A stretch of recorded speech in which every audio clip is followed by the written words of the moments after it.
I finally got a NAS for my home lab and for my self-hosting. So in this video, I want to show you the NAS that I got and go over why I got it and how I'm using it in my home lab. So this here is my Synology NAS, which is the DS224 Plus. We'll go over the specs in a second, but this here is a 2-bay NAS that has two 4TB drives in them. We'll go over the drives in more detail in a second as well, and I have it in a SHR or SHAR RAID type, which means that I can lose one drive and I'm still good for another one. It does mean that I'm limited to 4TB in storage now rather than having the full 8TB, but that's kind of the whole point of having the two drives. You have one as redundancy. So just to quickly show you where the kind of drives are and how this all looks, you can actually just take the front off here, and there you go. So you can see that there's just two disk bays in there, and that's just where the drives are sitting, and it's all hot swappable.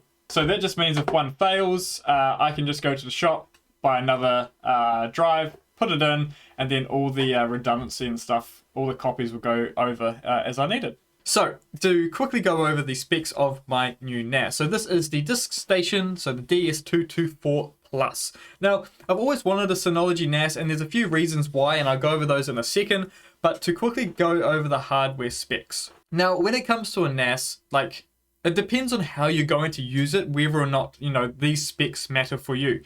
So you can run like Docker containers, all of that stuff off just your NAS. It could literally be your main home server. People run Jellyfin, Plex, all of that stuff. For me, it's mainly for long-term storage backups of my Proxmox, which I'll go over in a second. But I also just wanted it to be, last a fair bit of time.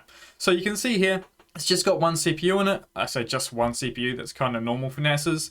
It's a 64-bit, so it's not ARM or anything like that. The cool thing about this is it's a quad core. Now, there's a lot of NASs out there that are just dual core. Again, depending on your use case, like a dual core could be fine. But again, I just want something for like a good long term, where if I do want to run containers and services on it, I know that it can do it. It's got, full hardware encryption, so you can encrypt the NAS itself as well as all of your storage and everything on it as well. That's a big thing, especially just for home lab stuff. It's always nice just to be able to encrypt everything. Now the system memory, it does come with 2 gig of DDR4, but you can actually expand that by grabbing a 4 gig memory stick. Chuck it in the NAS, there's a little slot on it, real easy to install, and you can bring it up to 6 GB worth of memory, which I'm planning on doing. And as I was showing you before, it's got 2 drive bays. You can have 3.5s or 2.5s in them. So I have 3.5 drives. I'll show you those in a second. And they are hot swappable, which means, like I was saying before, if one fails, pull the failed one out, go to the store, buy a new one, plug it in, and then I'm running it in the SHR, SHAR, however you pronounce it, RAID type. So that means that I have one drive for redundancy and then the other one doing all the work. So then if one fails, it just swaps over to the redundant one. You get your new drive, copies the data over, and rinse and repeat. Otherwise, if I wanted to use it, I could have the full 8TB, but then it's striped. So that means even if one drive fails, I lose everything. And it just didn't make sense to me for a NAS. And the other cool thing about the NAS is that it has 2 LAN ports. They're 1 gig each. So that means I have link aggregation and failover support. So, if one port dies or whatever, it can continue to talk on the network, which is really important for redundancy and for the NAS itself. The full price that I paid for the NAS and the drives was about 1200 NZD. So that there, if I go 1200 NZD to USD, I think it's about like 500 bucks. Oh no, sorry, it's about 713 USD. So that's with the NAS and the 2 drives. Now, the drives are kind of on the expensive side because they're like proper NAS drives. So these are the Seagate Ironwolf 4TB NAS drives. They're about 224 NZD each, and I've got 2 of these. They just got some really good reviews online and stuff, and they just seem to be really good drives. They're not noisy for disk drives. Can barely kind of hear them, which is great. So that's the NAS on a high level. So I've got the Synology, I've got the 2 4TB Seagate Ironwolf drives. So the main question is, why did I go Synology over just building one? Now, there's a few reasons for that. The more I play around with tech and I need something to just work, the more I just don't want to tinker with it. I just want to be able to go grab it. I want to set it up and it just work. And that's what the Synology NAS does. I literally got home, I plug the power into it, right? And it comes up, you plug your drives in, and then it asks you what RAID type you want, you select it, and it does it all for you. Now, I do like to tinker, but I also just want things to work. So going with the Synology, having all the applications, the UI on the front end there, it makes setting up permissions and NFS shares and SMB shares just so easy, and I'll show you that now. So this here is the sign-in screen for my Synology NAS, the disk station. Now, the cool thing about this is, again, if I was building it from scratch, I would have to think of a front-end UI that I'd want to use. Am I going to use TrueNAS? Am I going to use, maybe a Nextcloud front-end, or whatever I'm going to use? The Synology just has everything inbuilt already and all ready to go. So if I can log in here, and the great thing about this is once I've logged in, they have MFA, to support all there for you. So I've just got to allow this now. I should be able to go approve. And hopefully that goes. There we go. So, all the MFA and everything is part of the disk station interface. And straight away, it's kind of like a little Linux box, right? And you can see everything here. So we've got the storage manager where I can get straight away a high level view of what's going on. I can see, my drives, is that one healthy? How's the other one going? It's all just inbuilt. And I know other software like TrueNAS and have that installed. But what I'm getting at here is that this just comes out of the box. There was no me installing a host OS applications on top and then configuring everything as I go. Synology just took me through the process as I went. So it just took that, that additional work that I would have to do and just made it really easy. So again, this is the storage drive. You can just see everything here if you want it. Now, the other great thing was just setting up the NFS shares.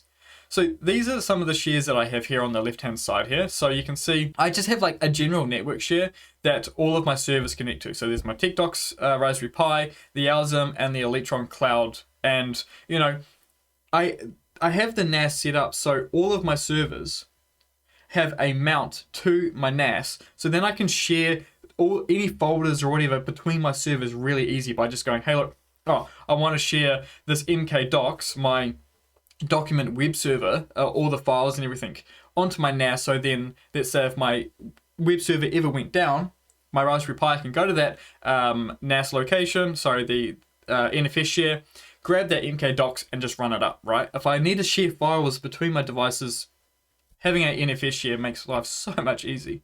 I also have my time machine, so my MacBook. It all just backs up to the NAS. And I also have my Proxmox virtual machines all being backed up to my NAS as well. So this is my Electron node. So Nebula is the name of my NAS.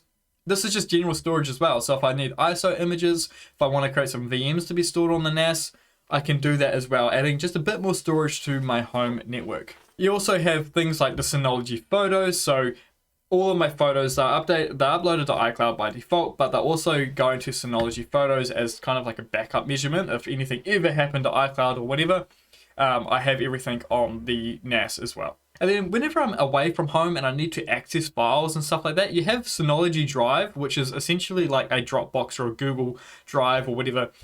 I can just access this even if I'm away from home. I can access this and access anything in my NAS that's on my profile. So I log into the NAS as the user Nick. The user Nick has his own home folder, which is what you can see here. And then if my wife wants to jump onto the NAS and use it, she will have her own home folder.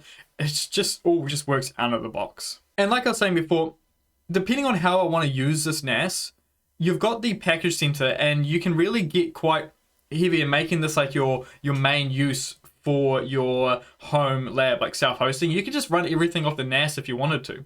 So they've got all these applications in the package center that you can run. So coming down to the open source section here, you've got things like, if you want to spin up a WordPress server, I know that they have like Plex.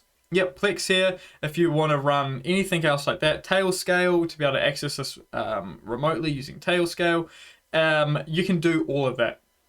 And if you don't find the application you want here, they also have Docker as well, like their own container service. So this here is the container manager. So this is essentially just a UI for deploying Docker containers. So if I wanted to, I could hit create, Now it says can't find any images because no images have been pulled down, but you could go to the registry and search for what you want to deploy.